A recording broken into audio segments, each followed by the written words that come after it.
hasta sus hogares con una nueva edición de A Puerta Abierta.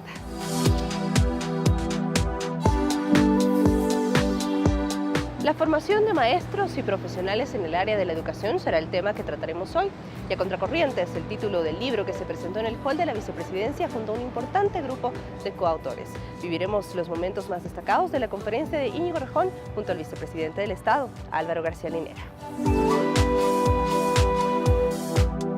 Y para finalizar, el populismo, la hegemonía, su análisis y satanización, entre otros temas, serán los puntos de interés sobre los cuales conversaremos con nuestro invitado. Bienvenidos.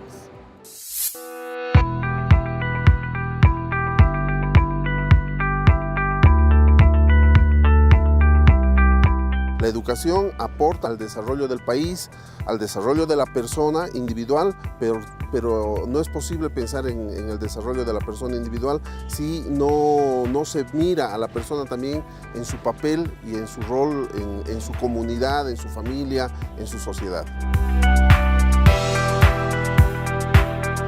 El subsistema de educación superior no es simplemente subsistema de educación superior, sino que se llama subsistema de educación superior de formación profesional, porque es para formar profesionales.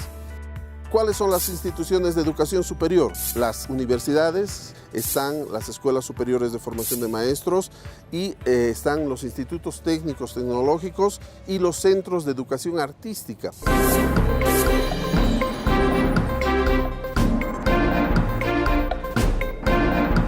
Si hablamos de la formación de maestros en la época de los años 80, 70, inclusive del 90 para atrás, se ha manejado bajo una visión netamente positivista, ¿no? Con ciertas metodologías muy radicales, objeto, sujeto, ¿no? El dar, transmitir conocimiento.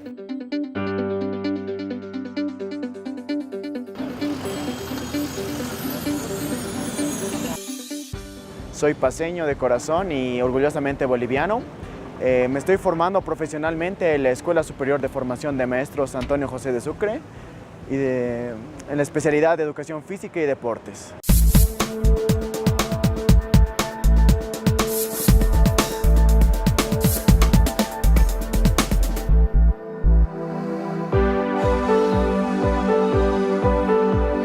Consideraba que era una labor muy importante. ¿Por qué?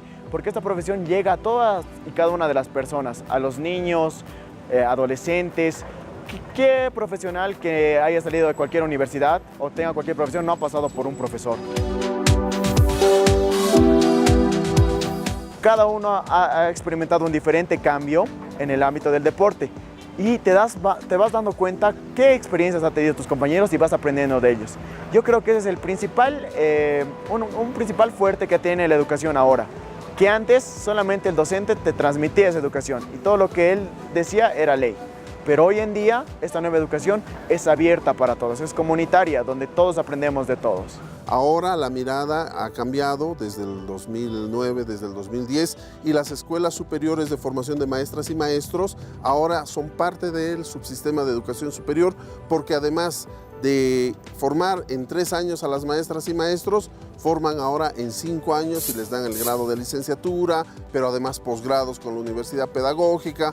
Ha habido un programa muy grande que se llama el Profocom, que ha dado justamente esta licenciatura, es decir, ha nivelado, ha jerarquizado académicamente a prácticamente el 90% de las maestras y maestros del país. El Profocom ha sido tal vez para algunos un dolor de cabeza, pero ha sido muy importante para que todos los maestros podamos manejar un mismo lenguaje.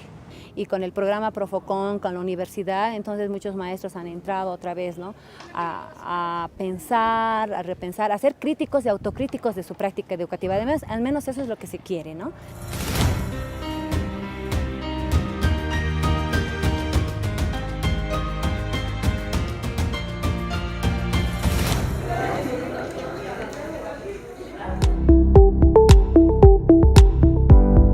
Las universidades, que podemos clasificarlas en universidades públicas, las autónomas, las universidades privadas, las universidades de régimen especial, como las universidades indígenas, militares, etc.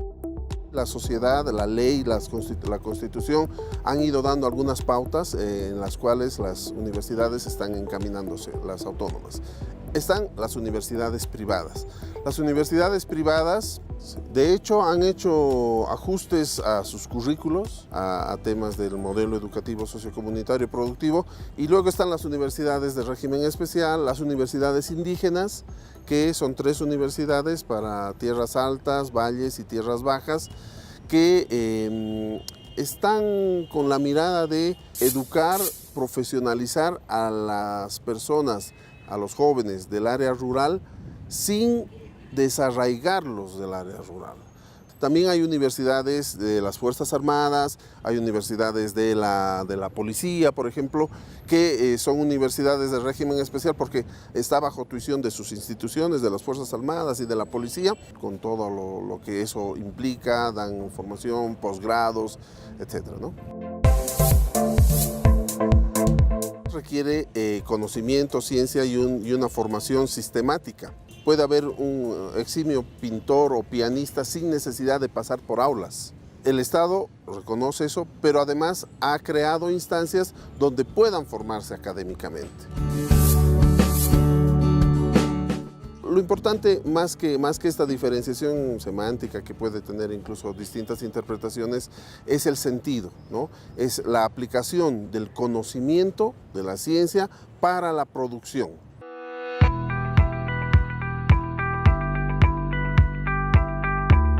Es lo que yo más sueño, ¿no? Tener una educación que refleje que haya cambiado la manera de vivir de las personas. Son oportunidades y condiciones que antes no teníamos. Y los jóvenes tienen que ser conscientes de esas oportunidades y de esas condiciones para aprovecharlas. Y esta semana el hall de la vicepresidencia fue sede de la presentación del libro A Contracorriente, materiales para una teoría renovada del populismo, de Luciana Cadagia, Valeria Coronel, Eduardo Rinesi y Franklin Ramírez. A continuación rememoramos los momentos más importantes.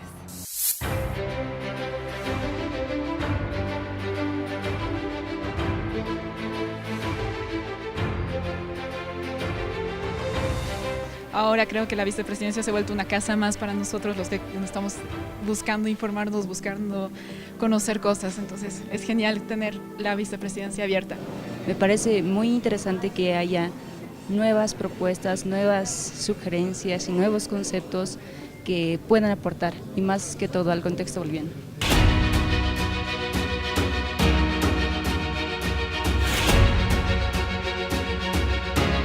Damos inicio al programa especial preparado para la presentación del libro A Contracorriente, materiales para una teoría renovada del populismo.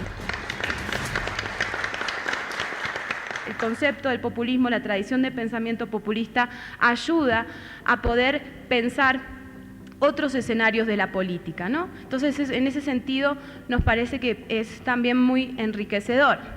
Desde el ámbito de la teoría se lo ha intentado erradicar al populismo, siempre se ha dicho que el populismo ya estaba muerto y una vez más el muerto resucita. Entonces, bueno, si el muerto resucita, pues tocará pensar otra vez. Volver a pensar y a luchar, volviendo a pensar el problema del Estado sin descartarlo, nos lleva también a no solamente a ver que el concepto populismo no tiene un significado final y no tiene un arraigo territorial, sino que tiene una virtud en términos de que nos permite reflexionar sobre ciertos procesos que habían sido invisibilizados. La política como conflicto y la idea del caudillismo indómito se asociaban en este pensamiento dominante a diversas imágenes del populismo y habían construido una narrativa y una comprensión de la política que finalmente colocaba al populismo como el otro lado de la democracia, como la bestia negra de la normalidad institucional y como aquello que debía ser extirpado del juego político y de la comprensión de la transformación. La República Popular en América Latina no es otra cosa que el populismo, es otro nombre para el populismo. La contraposición en América Latina no es entre república y populismo, es entre una cierta forma antidemocrática, antipopular de república y otra cosa que podemos llamar, porque los pienso como sinónimos estrictos, populismo o república democrática, cuya historia arranca en efecto en las grandes jornadas revolucionarias en todos nuestros países a comienzos del siglo XIX y llega hasta los populismos tan interesantes que hemos conocido y que seguimos conociendo en este periodo de punto de inflexión de los procesos latinoamericanos que estamos protagonizando.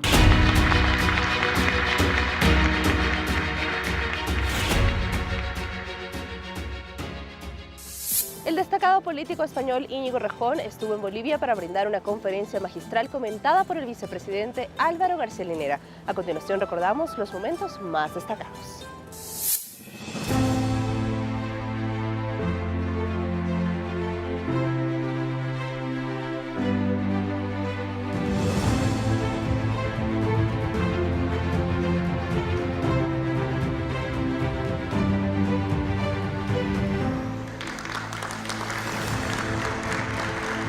Es para la Vicepresidencia del Estado Plurinacional un verdadero honor recibir a nuestro invitado de honor de esta noche, Íñigo Errejón, que nos acompaña. Vamos a dar inicio a esta conferencia magistral que va a ser comentada por el vicepresidente Álvaro García Linera. La expectativa que tengo es enorme porque Íñigo Errejón tiene un protagonismo político importante en España y parte de su producción teórica es exclusivamente dedicada al populismo y en particular a las experiencias latinoamericanas, lo que hace mucho más interesante la ponencia que puede hacer acá. Quiero escuchar qué es lo que nos dice y también escuchar los comentarios del vicepresidente, que siempre tiene cosas bien interesantes que acotar este tipo de temas.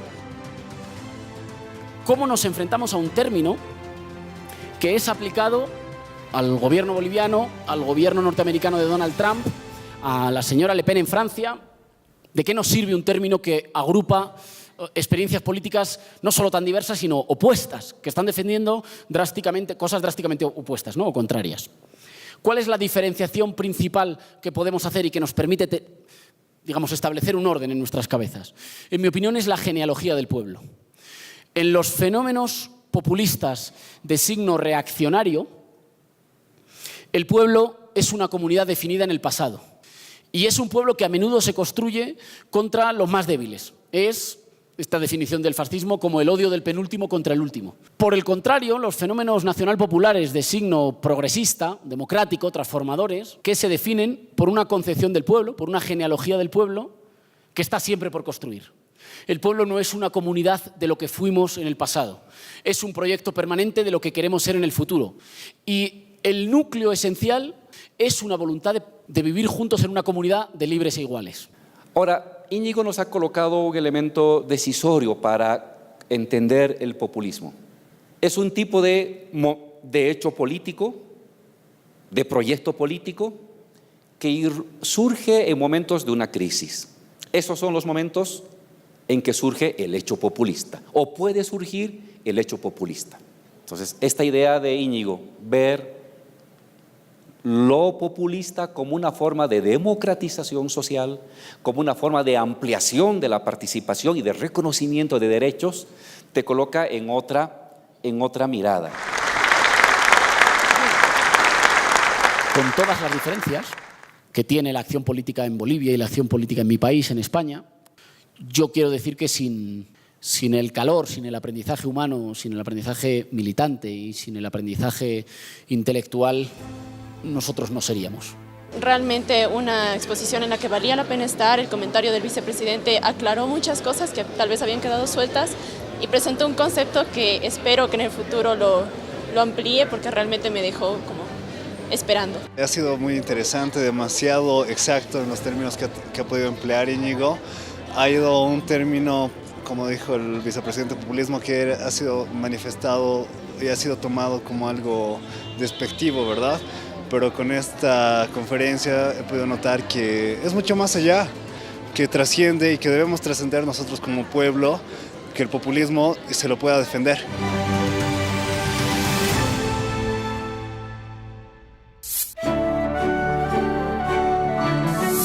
Íñigo Errejón, un joven político español, cofundador del partido Podemos, nos brinda un espacio para hablar sobre hegemonía, populismo, el contexto actual y su experiencia en el estudio del proceso de cambio en Bolivia.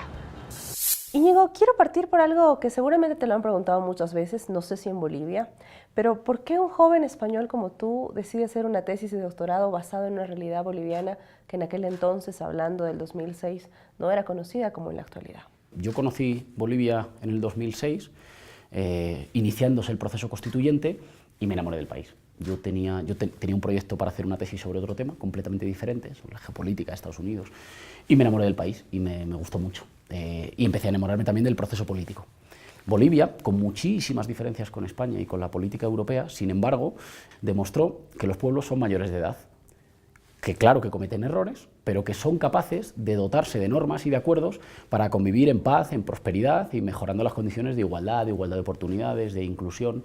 A mí ese proceso me resultó muy interesante y además me pareció que había que abandonar esa idea según la cual las ciencias sociales se hacen en el norte y luego estudian fenómenos raros en el sur, que durante una larga década, a principios de los 2000, en América Latina se produjeron transformaciones que han inspirado después transformaciones o fenómenos políticos en Europa o en Estados Unidos. Y disfruté mucho haciendo la tesis, me lo pasé muy bien. Íñigo, surgen indudablemente términos o conceptos que no están del todo claros. Hegemonía, populismo, que también son parte de tu tesis doctoral. ¿Cómo plasmarlas, cómo traerlas hacia la realidad boliviana para comprenderlas también? El término de hegemonía me parece que es un término muy rico para definir una forma de poder político basada no principalmente en la fuerza, sino en el convencimiento. Es ese poder político por el cual un grupo dirigente consigue la aceptación de la inmensa mayoría de los representados. No es un engaño ni es una imposición, es una negociación y una disputa cultural. Por ejemplo, es difícil hoy pensar en que alguien pretenda construir una mayoría nueva en Bolivia sin aceptar la inclusión de los pueblos indígenas y originarios, sin aceptar la recuperación por parte del Estado de algunos de los sectores estratégicos de la economía, sin aceptar que el país crece porque redistribuye y porque incluye. Eso significa que hay ciertas ideas que antes eran ideas de un grupo y que hoy se han convertido en ideas que presiden la vida política y social, son ideas de todo el país. La hegemonía, los críticos a veces liberales o conservadores nos dicen que es una forma autoritaria o impositiva. Por lo que respecta al populismo, es un término muy resbaladizo, porque se le aplica a fenómenos muy diferentes, a fenómenos incluso contrapuestos a veces. En mi opinión, tiene que ver fundamentalmente con el resurgir del pueblo como sujeto colectivo, que es una idea en realidad mucho más civilizada que la de la ley de la jungla, que la ley del sálvese quien pueda o la ley del más fuerte. Es, digamos, volvamos a pactar para asegurar nuestros derechos como individuos, pero también como comunidad. Y nuestros derechos como comunidad tienen que ver eso con no vernos fragmentados por la pobreza, por la escasez, por el temor a qué será de nosotros el día de mañana. Creo que en todas partes emerge esa idea de pertenencia a una comunidad que te cuida. Hemos abandonado felizmente aquella etapa de los 90 largos en las que se nos decía que los individuos solos, fragmentados, aislados, vivíamos mejor. Es mentira. Las sociedades que más crecen, las sociedades económicamente más prósperas, socialmente más justas, democráticamente más fuertes, son las que están más unidas, son las que tienen un proyecto colectivo, no solo un conjunto de proyectos individuales. En tu tesis doctoral precisamente hablas acerca de esta unión que se hace y que se consigue también gracias a la dupla que se maneja en Bolivia. Hablo puntualmente de Evo Morales, Álvaro García Linera, que como vicepresidente ha tenido un fenómeno que no se ha repetido mucho en América Latina, ¿no? Es una imagen no solamente de intelectual a nivel latinoamericano, a nivel internacional, sino también ha logrado acercarse a otro tipo de sectores que no eran necesariamente los más vulnerables. ¿Cuál es la importancia de esta también conjunción entre los dos? Se ha dado una relación basada en la complementariedad de perfiles, en hablarle con diferentes registros a diferentes sectores, que le ha permitido durante estos años al MAS ampliar su capacidad de interpelar a gentes muy diferentes. Y que se ha dado una complementariedad que, lejos de restar o de competir, ha producido, digamos, multiplicación. Y que eso no es muy normal, no siempre es muy normal en la historia de los regímenes presidencialistas. La figura del vicepresidente y la del presidente a veces se han contrapuesto o se han visto a veces con fricciones. Me parece que en el caso boliviano, en la parte por lo menos que yo pude estudiar, se ha producido más bien una complementariedad que, ya digo, ha abierto el abanico de sectores sociales, de los grupos de bolivianos a los que la propuesta política de la Revolución Democrática les hablaba, ¿no? o les proponía unirse a un proyecto de país. Íñigo, en este cambio, en este proceso de cambio que se ha vivido en Bolivia, se ha pasado de ser un Estado republicano a ser un Estado plurinacional. ¿Qué similitudes, qué posibilidades, qué viabilidad existe de que ocurra algo similar en España, teniendo en cuenta el caso de ustedes puntualmente del pueblo de Cataluña? Estudié mucho el enfoque y la idea de la plurinacionalidad como aquella idea que dice que podemos ser distintos, respetar lo distintos que somos, pero ser iguales en derechos. Hay que reconocer que convivimos diferentes naciones, que Cataluña es una nación, pero que puede tener encaje, en tanto que nación, en un proyecto de Estado que nos contenga a todos, que nos permita seguir viviendo juntos y que construya una soberanía popular fuerte que nos permita enfrentarnos, por ejemplo, a los poderes financieros o a las imposiciones del Banco Central Europeo o del Fondo Monetario Internacional o de la señora Merkel, ¿no? Que nos intenta siempre marcar un tipo de política económica buena para ellos, mala para el pueblo español. Las diferencias son muchas y, sin embargo, me parece que el concepto de plurinacionalidad es un concepto muy rico para adaptar los estados a lo que ya es una realidad en la calle.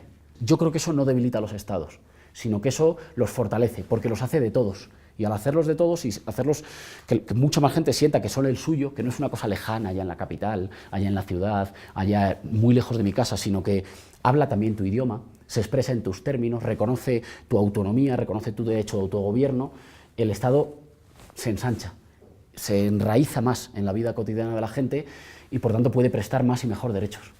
El momento en el que estamos viviendo, no solamente a nivel europeo, latinoamericano, a nivel mundial, parece ser que la derecha está volviendo a ganar terrenos que se habían conquistado ya por gobiernos con otro tipo de propuestas. ¿Qué es lo que está pasando? ¿Es un nuevo ciclo? ¿Es una nueva oleada, como dice Álvaro García Linera? ¿En qué momento estamos, desde tu percepción? Lo que estamos viviendo es, en casi todo el continente, un acceso al poder de las fuerzas conservadoras que lo habían perdido hace más de una década. Que llegan al poder fundamentalmente para ponerle límite, ponerle fin o revertir algunos de los avances que los gobiernos nacional-populares o progresistas habían desarrollado. En ese sentido parece que hay un giro conservador en el continente. No quiero sonar polémico, pero es normal, las elecciones se pierden. Yo les preguntaría a todos aquellos que decían que los gobiernos progresistas estaban erosionando la democracia, si han erosionado la democracia, ¿cómo es posible que ellos hayan vuelto al poder? Han vuelto al poder porque hay democracia. Y hay una democracia que le garantiza sus derechos a los que ayer eran minoría y hoy son mayoría. Y hoy les pedimos lo mismo, que ellos garanticen los derechos porque nosotros, las fuerzas progresistas, vamos a regresar al poder. Y es normal que gobiernos populares que han gobernado durante 10, 12, 14 años sufran desgaste. Aunque solo sea porque el tiempo desgasta todo. Es normal. Ahora bien, sería terrible que en la nueva oleada de gobiernos progresistas en América Latina se tuvieran que hacer las mismas tareas de principios de los 2000. Heredaran países otra vez deshechos, sin industria propia, sin soberanía económica, con millones de personas en la indigencia o en la pobreza. A eso no se puede volver. Y al mismo tiempo, creo que los procesos tienen que tener una discusión sobre dos temas. Perdona que me extienda, pero me parece de calado. La clase media y los jóvenes. Con respecto a los sectores medios, los procesos progresistas en América Latina, los gobiernos progresistas, han vivido una paradoja. Sus políticas sacan a millones de personas de la pobreza y a muchas de esas personas las ascienden a la clase media y algunas de esas personas, y están en su derecho de hacerlo, cuando llegan a la clase media, abandonan, dejan de votar a los proyectos que les cambiaron la vida. Están en su derecho de hacerlo. Pero hay que plantearse cómo relacionarse con esa gente porque no les puedes seguir hablando como hace 10 años, porque ellos ya no son los mismos. Y no son los mismos por el éxito de tus políticas. Ahora bien, si les has cambiado la vida, no les hables como lo que eran hace 10 años, como si te siguieran dando las gracias por las políticas de hace 10 años, porque afortunadamente ya no te las dan. ¿Y sabes lo que significa que no te den las gracias por esas políticas? Que entienden que esas políticas son derechos suyos por ser ciudadanos. Eso es una inmensa victoria que hace de muchos de los países más justos. Ahora bien, hay que hacer un nuevo pacto con ellos. Un nuevo pacto de acuerdo con sus necesidades y expectativas de hoy, no de hace 5 años. Y luego con la juventud. Porque la juventud, en muchos casos, además en países con una pirámide demográfica muy joven, con muchos jóvenes, se incorporan a la vida política sin haber conocido lo que hubo antes. Y eso puede hacer no valorar lo suficiente las transformaciones en marcha, que han nacido y han crecido en un país más justo, más próspero, más soberano, más integrado. Hay que trabajar, formar y cuidar a las nuevas generaciones porque aunque no hayan vivido el origen, son sin duda los portadores del resto de las transformaciones y hay que dar una batalla intelectual fundamental. Íñigo, ya para finalizar y teniendo en cuenta que esta semana se presentó uno de tus libros y también estuviste conversando con Álvaro García Linera hablando sobre lo que es construir pueblo. En esta batalla de la cual tú nos hablas, esta batalla intelectual, ¿qué importancia hay que sigamos alimentándonos de este tipo de textos, pero también actualizándolos porque el contexto va cambiando constantemente? A mí me parece crucial y yo creo que en eso en Bolivia se han hecho esfuerzos muy importantes. Están bien las redes sociales, están bien, digamos, los actos más de carácter, si quieres, más partidista, están bien, pero nada sustituye el estudio. No hay atajos ahí. O sea, hoy es difícil decirlo porque encendemos la pantalla del celular y tenemos 9 noticias abiertas a la vez y todas son urgentísimas y todo parece que caduca en 6 horas. Bueno, lo único que no caduca es lo que uno estudia y lo que uno aprende. Cuando uno empieza, parece que es una cierta pérdida de tiempo porque en lo que tardas en leerte un libro o un artículo importante, te puedes leer 55 noticias o 3 millones de tweets. Pero los 3 millones de tweets mañana los habrás olvidado. No te acordarás de ninguno. Yo no me acuerdo de nada de lo que leí en las redes sociales ayer. Eso se borra. En el momento parece muy importante y luego se esfuma. Lo que permanece es la formación y la discusión. Y en ese sentido, uno tiene que asumir que a todo militante le toca ser un dirigente. Y eso solo se hace de una forma. Hay que formarse y hay que dedicarle tiempo al estudio. En el primer momento parece que nunca es lo urgente, ¿no? Porque siempre tenemos cosas más urgentes, más rápidas que hay que hacer antes. En la realidad, nada lo sustituye. Y eso significa que el compromiso de todos aquellos que militen por la transformación democrática, nacional, popular de sus países, tienen que asumir que están llamados a ser un dirigente, como decía Bertolt Brecht. Y eso significa estudio, discusión, generosidad y ambición intelectual, política, de ir a por más. Las sociedades en su desarrollo presentan diferentes matices que son sustentadas por políticas sólidas. Recuerde que nuestro reprise va todos los sábados a las 17:30 por este mismo canal y que puede seguirnos a través de nuestras redes sociales. Será hasta la próxima semana.